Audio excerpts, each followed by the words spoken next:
one of those fans went on YouTube last night. He did this like monologue, 7 minutes long. He's passionate. He's fantastic. Just.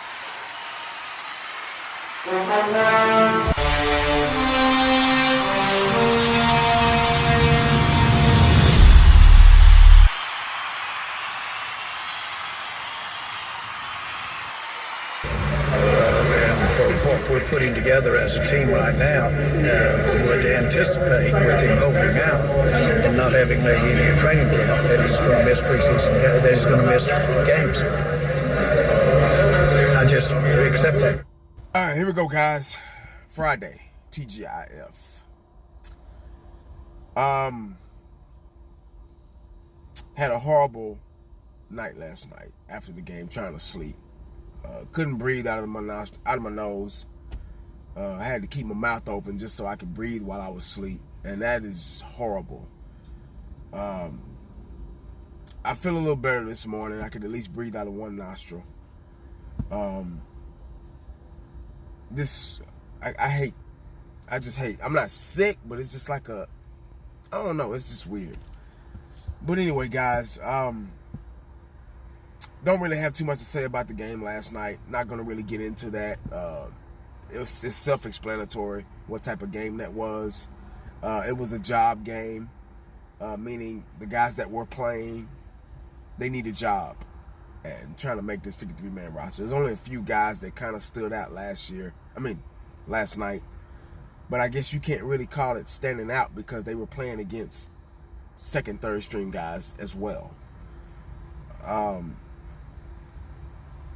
Alumba stood out. I liked what he did. He got a pick six.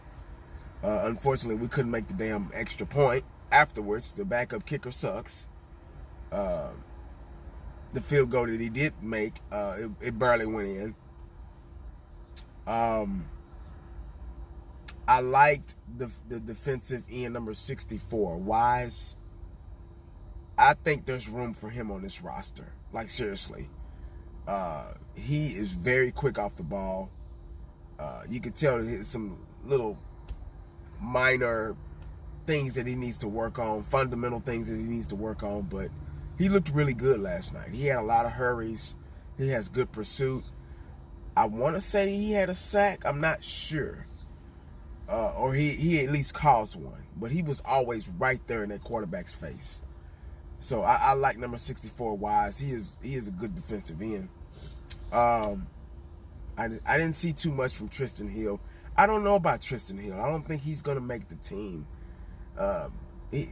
They might just allow him to be on the 53 just to protect the draft pick, but he just didn't stand out to me. A lot of people say he's garbage. I don't want to say that, but he just didn't stand out to me in preseason. I'm sorry, he just didn't.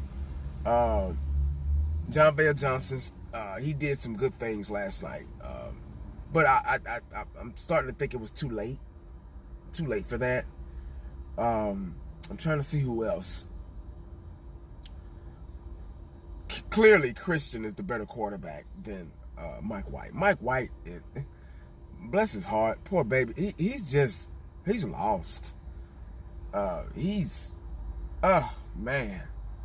horrible. I think he knows he's horrible too. And that's the sad part. We wasted, 2 years on this guy, 2-3 years. And they could have got somebody off the street sitting at the house, that done a better job than him. But like I said last night, what do you expect your third string quarterback to be like? He's not going to be Dak Prescott. He's not going to be, Joe Montana or Tom Brady or John Elway or anybody. So, but you at least got to know fundamental things and make fundamental decisions. He doesn't even know how to run the ball when needed. He just doesn't have the presence of mind of a quarterback. He's just not ready, and don't know if he ever will be. He just doesn't have that vision downfield. Who else stood out to me? Oh, Mike Weber. Wow. Yeah, but a lot of these guys, it's too late. I think it's just too late because a lot of the guys that did well last night, they didn't do anything earlier in the preseason. And I'm just now seeing them, and it's just too late, man. So a lot of these guys not going to make the team. They did a pretty good job last night, but they just might not make the team. But enough of that. we'll find out 53-man roster Saturday. I think they said Saturday 3 o'clock. So we'll find out who's on the roster, who made the team, who didn't. I said I wasn't going to talk about Zeke anymore, but I feel like I have to say this really quick. Jerry Jones mentioned that, they're looking forward to Zeke missing, some regular season games, which as a fan on the outside looking in, I agree with him on that.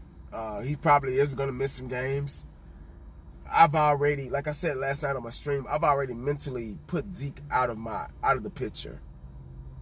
You get what I'm saying? I've already mentally just said, okay, I know he's there and he exists, but he's not going to be there. He's just not.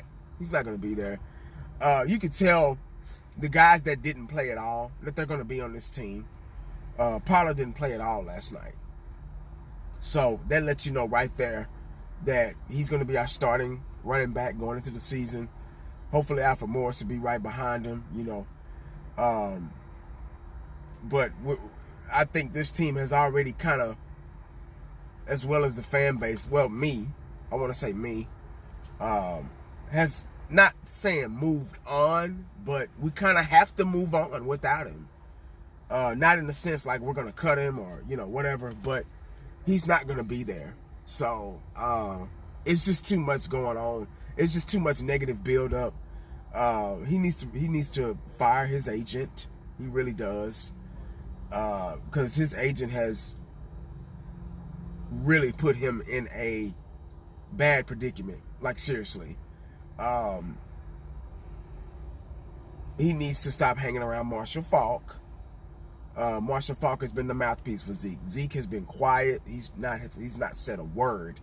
And that's exactly what you're supposed to do in business negotiations and sports. He's not been on social media, anything. Zeke's just been kind of hanging back in the cut. And that interview, that so-called Maximum interview, I found out that was months ago. So that's just been resurfaced. So Zeke has been just quiet in incognito. You get what I'm saying? So Jerry's been doing all the talking, and Steve, and they've been running their mouths and stuff like that and playing tit for tat and all that shit. So they're the ones kind of looking bad right now, but they have all the leverage. But yeah, Marshall Faulk needs to go on somewhere. He's really trying to make this team look bad. He's not a Cowboy fan. Obviously, he doesn't like the Cowboys, so he's going to say bad things about him. Bashing Dak, bashing Jalen Smith, all that stuff, man. If I'm Zeke, these are my boys you talking about. You supposed to be my mentor, and you talking bad about my teammates. So it just that's not a good sign. That's not a good positive influence for Zeke, especially at this time. He needs all the positive influence that he can get going into this contract negotiation crap. But we got to now figure out how Pollard is going to do in a regular season game. It's easy to make plays. It's easy to run the ball and look like a superstar in the preseason. It really is.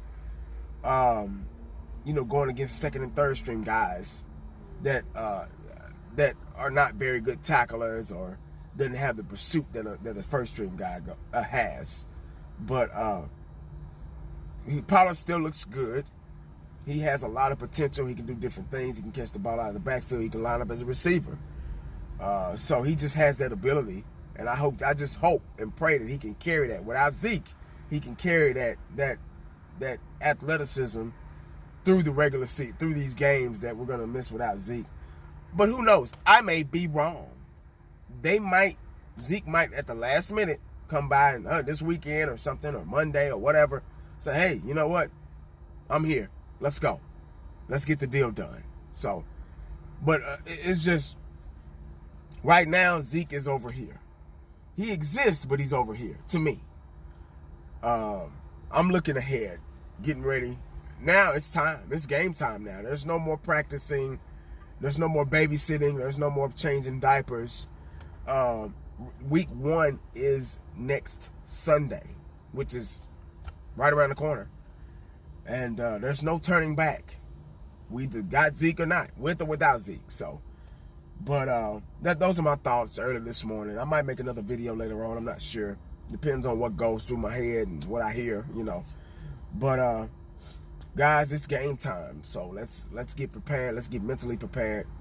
And it was funny because yesterday I knew what type of game it was going to be yesterday, but I was still kind of excited, you know, still kind of excited for football. So that lets you know the sport is very powerful. But just imagine next Sunday, we're going to be nervous as hell, especially if Zeke's not there. Oh my God, we're going to be like shit.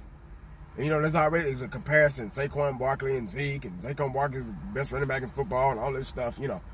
We're going to get a chance to see him and put him on his ass. So I'm ready, man. I'm ready. Looks like Eli Manning's going to start, even though Daniel's been really good at that position. I think he should start, but I'm glad he's not. But, you know, we'll see. We'll see, guys. But anyway, guys, make sure y'all stay cowboyed up and prayed up because you never know what the day is going to bring you. I love this boy in my eye.